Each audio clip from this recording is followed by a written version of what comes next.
It's kind of surprising that a game like Xenoblade, which has received decent but not spectacular sales, has received 3 entries on the Nintendo Switch. But Monoliftsoft proves their ability to make miracles happen by getting games of these size and scale to run well on the Nintendo Switch. Or, well, decently. Sometimes. And that brings us to Xenoblade Chronicles 3, the game that is supposed to be the culmination of these previous 2 entries. But can it truly stick the landing? So like I said in my first impressions video, I want to get through this part really quick. No, you do not need to play Xenoblade 1 and 2 before playing 3. There are a lot more things that will feel more rewarding and different references you'll probably get if you've played the previous 2 games, but it's not necessary. This game is wholly its own game.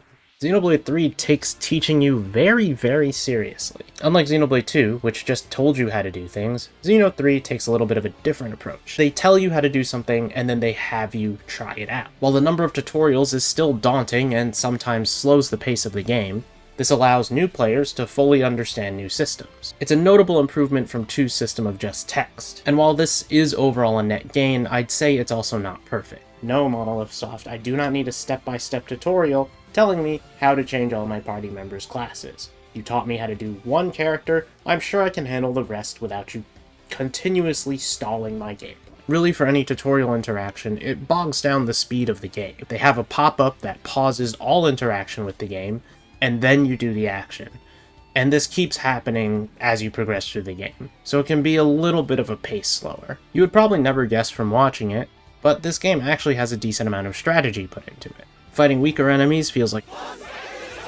But against stronger enemies, the game wants you to understand how it works. You can't expect to switch all your characters to attackers and just win the fight. Balancing roles, choosing arts, selecting gems, all of these are important pieces of the bigger puzzle, which is the combat system itself. While you do have 6 to 7 characters out on the field at once, the game is built around that. You're not going to be clobbering enemies non-stop no matter where you go. Your 7th party member of the group is a hero. These are AI-controlled party members who also offer their class to your party, so you can change into their class so you don't always have to be using them to have access to it. In some ways, it's really a refinement of the blade system from previous games. Now, instead of rolling a gacha, you have side quests that you do in order to obtain that character, and other side quests to do to upgrade them later. And each of these side quests also come with a somewhat highly produced cutscene. However, not all heroes are made equal. Some heroes just don't have the same fleshed out development initially that other ones do. Some of these characters are just simply introduced to you,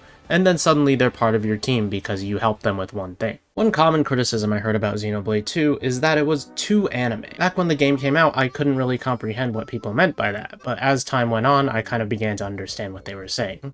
The anime-inspired expressions and mouth movements and whatnot in Xenoblade 2 make it very hard for the English cast to really keep up with it. It's hard to match that energy, and you have to find the right actors. Putting aside the actual production issues that may have occurred during this recording process, it's clear that the English and Japanese versions of the game can be a little bit different from each other. In 3, they really lay it back, at least visually, from the anime perspective. So if you're someone who thought Xenoblade 2 was too anime, you might like 3 more. The expressions in this game are still very well done. You can always tell when a character is feeling a certain way, and they do a decent job despite not using the heavy anime art-styled expressions that they used in 2. It also makes digesting the game in English a lot easier, at least in my opinion.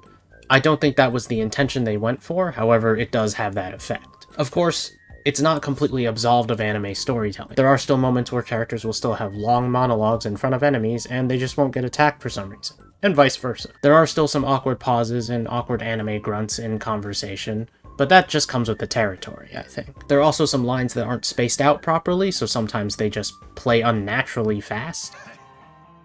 Guess this is what they call fate. Fine then. Care too. Take care not to die in a ditch somewhere, that is. Additionally, Xenoblade 3 seems to have a lack of post-battle voice lines. It's not that they don't exist, it's just that there seems to be one for every character combination, so you're gonna hear the same one a lot.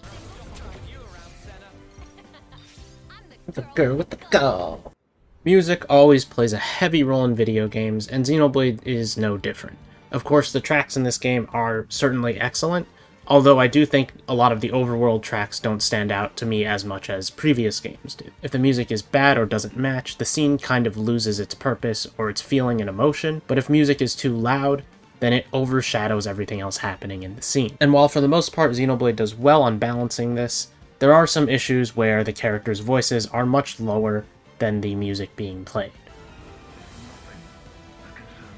The environments in this game are kind of just okay. In Xenoblade 1 and 2, you had a lot of big, beautiful environments. You had giant forests and glowing marshes and things like that. But here, they can feel barren and a bit bland. But I feel like that kind of is what the game is going for. When you think about the world of Xenoblade 3, it's a world where everyone is constantly fighting. The world itself and the characters are built on this unending war. So while the setting does seem a little bland, it does really fit, and I think exploration takes an interesting turn. You have classic Xenoblade things like level 80 monsters in the starting area, but there's a lot to interact with as well.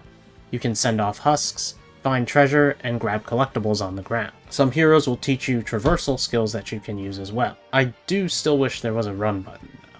I feel like sometimes you move a little bit slow, even when you do get the movement speed boosts from the affinity. Revisiting colonies you've already been to will also nab you some side quests and some additional EXP here and there.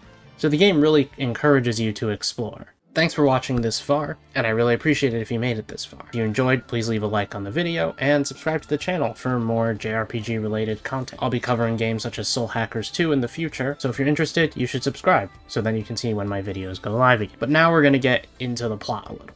We're going to get into spoilers, including endgame spoilers, so if you want to come back and hear this when you're done with the game, you could save this to your watch later playlist, or you could just watch it now if you're someone who's completed the game already. But anyways, we're going to get into it right now, so if you don't want to see spoilers, close the video. You can click up there to see another one of my videos. But anyways, here we go. One of the most important things in a JRPG to me is story. From setup to execution, I think it's vital that the game tells its story in a good way. And I do think Xenoblade 3 really fulfills this. All 8 members of the main cast are developed pretty well, and I like how the game doesn't rely on previous story elements from previous games to really make sense of everything. There are a few references here and there that you might understand more if you played previous games, but it's not super important. The setup for all the story events is done really well, and that prison scene in chapter 5 or 6 was just really good. It's done so well. The problem is that as you approach the end, the game starts to lose its grip a little bit. There kind of is this heavy lack of anything coming from the last few console members. Ones like J and D are given a decent amount of time to kind of, you get their backstory, you get some development for them, you learn who they are and who they were, what their motivations were. But a lot of the last few console members just kind of exist. There's even one that just appears in the final chamber or something, and you just fight them. I feel like that would have been a really good time to kind of give us that one last, like, interesting console member. Despite the game saying that every single one of these console members are people just like the main cast, and that they have multiple sides to them, they're more than just black and white, one's evil, one's good, they don't always do a great job at portraying that. A lot of consoles, especially the ones within the side stories, really don't have heavy expressed motivations beyond wanting to live, so sometimes it feels like a heavy missed attempt by the end. Zed also kind of just feels like a lackluster final villain. He's really barely built up beyond a base level, and I understand that he's supposed to be like a concept, not necessarily like a full being or something like that. Correct me if I'm wrong, but compared to the twist that was Zanza and the character development of Malos, it kind of feels like I'm being cut short with Zed. I think N is a really good driving force during the story. He appears a lot, and you're probably going to figure out who he is pretty quickly. I mean, it's not hard to figure out once they show you his long black hair and his blue eyes. It's like, I wonder who this is. Who knows? But really, N's really the last of the console that feel like he has anything left. Zed is just kind of there for you to beat and to have this spectacle of a final boss fight. Which it is a spectacle, and I think it's done pretty well with the colonies uniting and the queens going into their giant mechs to fight. It's awesome, but Zed just lacks mostly beyond spectacle. He has some things, you know, obviously you have to beat him to restore the world, yada yada yada. He's, you know, no one really likes him, but it's hard to really feel that same feeling you get when you fight like Malos at the end of Xenoblade 2 or Zanza at the end of Xenoblade 1. I'm quite happy with the ending though. It's bittersweet, but it delivers on what fits with the game, I think. You could view it as a so nothing really mattered. That story didn't even need to be told. But realistically, I think it did. The cycle of death would just continue if this story was not told, if they didn't do anything. So while nothing matters in the sense that 1,000 years happened in a couple seconds, or milliseconds even, if none of them had escaped this cycle of life and death, nothing would have changed. So I'm going to put Xenoblade into the A tiers of my tier list. You can see it here. I haven't explained any of it before. I think when I get some downtime, I'll really dig into how I feel about all of these games. If you guys want to see that, you can subscribe to the channel. This is the wrong side again. I hate this. But I do think Xenoblade 3 really deserves this upper A tier that I'm placing it in.